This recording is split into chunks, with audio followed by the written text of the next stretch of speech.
The internet can be a great source of information for your research if you know how to evaluate what you find. Not everything on the web comes from reliable and trustworthy sources. Some sites present information that is intentionally misleading. Other times it is difficult to evaluate the trustworthiness of a website. My name is Walt. I am a librarian at McNeese State University, and today I will tell you about evaluating websites. An easy acronym to remember when evaluating a website is CAPOW. It stands for Currency, Authority, Purpose, Objectivity, and Writing. Currency is the easiest thing to evaluate on a web page. Look near the top and bottom of the page to see when a website was created or last updated. Currency is important because expert opinions and conventional wisdom frequently change. Here we are looking at a book review of James Fry's A Million Little Pieces. The book review is from a reputable website, Publishers Weekly. However, this page has no publication date. The review is thorough and tells readers that movie and television options are being discussed.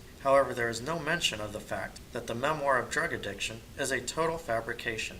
Anyone discussing the difficulties of addiction should not use this book without clearly stating that it is a forgery. Authority is also usually easy to determine. Reputable web pages will have an author byline. The purpose of a byline is to determine responsibility for considerable research.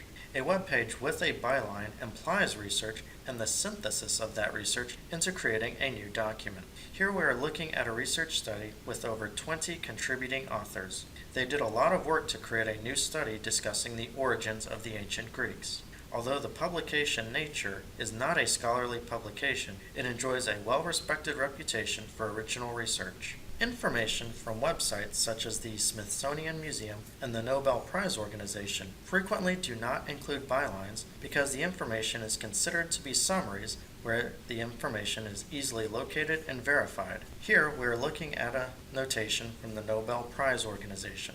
There is no byline. That does not mean that the web page is unreliable. It just means that there is not much substance to the article except a basic biography and overview. There is little or no analysis, and the information is easily found in other sources. More problematic is that the web page offers a date of 1964 when Dr. King won the Nobel Peace Prize. The website has obviously been updated since then because there is mention of his assassination in 1968 and a disclaimer for using a negative term when discussing African Americans. However, there is no mention of the opening of the King Monument on the Washington Mall in 2011. Consequently, this is not a good source to use for papers because it lacks currency. Authority also explains the writer's credentials. Is the writer a hobbyist? Is the writer a college professor? Just because the author is a hobbyist does not mean that their information should be dismissed. One of the world's top experts on Romanov art and history is a hobbyist. He is also a somewhat controversial figure who has been involved in several lawsuits by him and against him. Nevertheless, his website is one of the best sources on the subject, and it offers the largest free collection of primary sources online.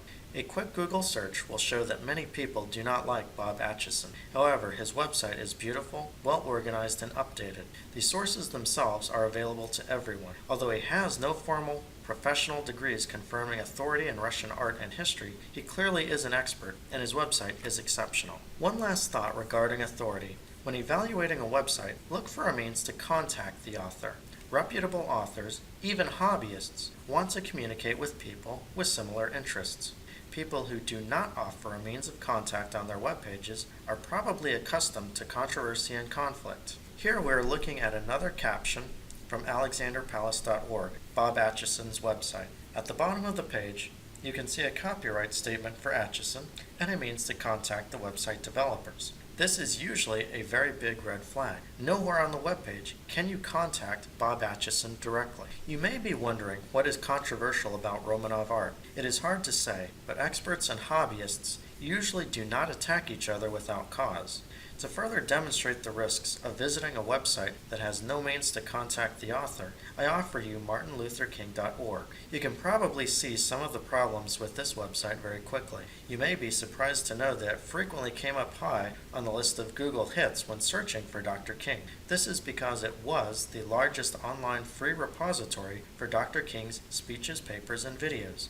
Like alexanderpalace.org, these sources are all legitimate. However, Buried within these primary sources are essays and flyers attacking African American culture. Unsuspecting K-12 students fell for this website every year. If you are considering the website's authority, you will quickly find out that you cannot contact the authors, or even see a byline on any of the essays that look like so many of the legitimate primary sources. The clue is again at the bottom of the page. The website is hosted by Stormfront, the American Nazi Party. This website finally came down in 2017. Purpose is a little more difficult to determine. You can frequently determine purpose if you can find an About Us page. This is usually when looking at science, history, and social science websites. Keep in mind that all web pages have a little bias because the author chooses what information to present and what information to exclude. When considering purpose and bias, look for red flags like informal speech, emotional appeal, revisionism,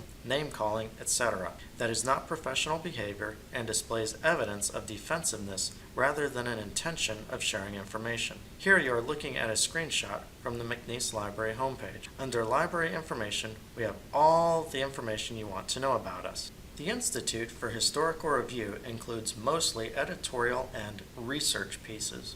These are original studies gathering information and presenting a new document. However, they are very biased. IHR has one of the longest About Us web pages I have ever seen. It goes on and on. Unfortunately for this demonstration, they have updated it and removed some of the more obvious problems.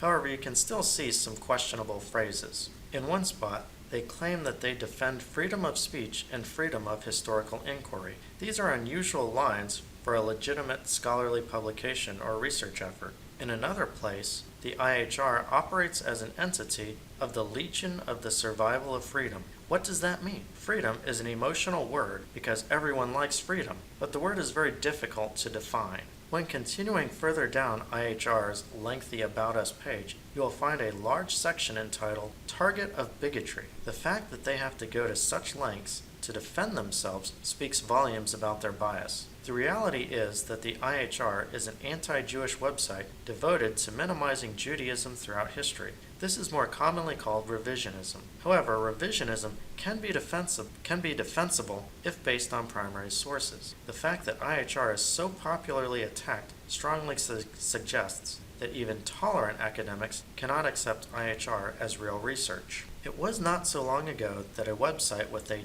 .com suffix implied commercial and a .edu suffix implied education. That is not the case today with so many commercial websites hosting informational web pages, and some educational websites are clearly commercial and even are referred to as being predatory. The University of Phoenix has a .edu suffix, but their primary motivation is profit. Although not classified as a predatory college, the fact that ownership is through the stock market reveals the purpose of this university. Objectivity is a difficult criteria to assess. Once again, consider whether there is informal speech, name-calling, defensiveness, exaggeration, anger, and emotion. These are all signs of bias. Bias is not necessarily bad as long as you can recognize it and document it in your analysis. Writers with bias may have considerable talent and a good grasp of the issues. Consider the different positions of Democrats and Republicans on tax reform. Both have validity in their arguments to support their positions. The issue of bias usually arises in controversial topics. If you feel strongly about one side on a controversial issue, maybe you should consider researching a topic that is more neutral. The result will be more professional. In this case, is there any controversy about ancient aliens? The W in kapow refers to writing. Writing goes beyond just basic spelling and grammar. Look at criteria such as website structure and organization. Is it easily organized? Are there too many links? Do illustrations help or hinder the website? Authoritative websites will have a professional look and feel to them. They have paid professionals managing, organizing, and editing content. Less reliable websites will have a more amateurish style, more advertising, and less professionalism. Rick Perillo's AmericanMafia.com used to be the place to go for information on the American mob. Now the website looks cluttered with broken links, goofy advertising, and poor structure. The page layout itself is omitting more than half of the space available. The website went from learn about the mob to buy. In recap, when evaluating a website, first look for a date of publication and information about the author. Then look at the overall feel and appearance of the website. Look for obvious signs of bias, such as emotional appeal. Lastly, look at the writing style. Remember Kapow when evaluating websites. If you ever find yourself needing assistance with any of the resources discussed here, please contact a librarian. Thank you and have a great semester.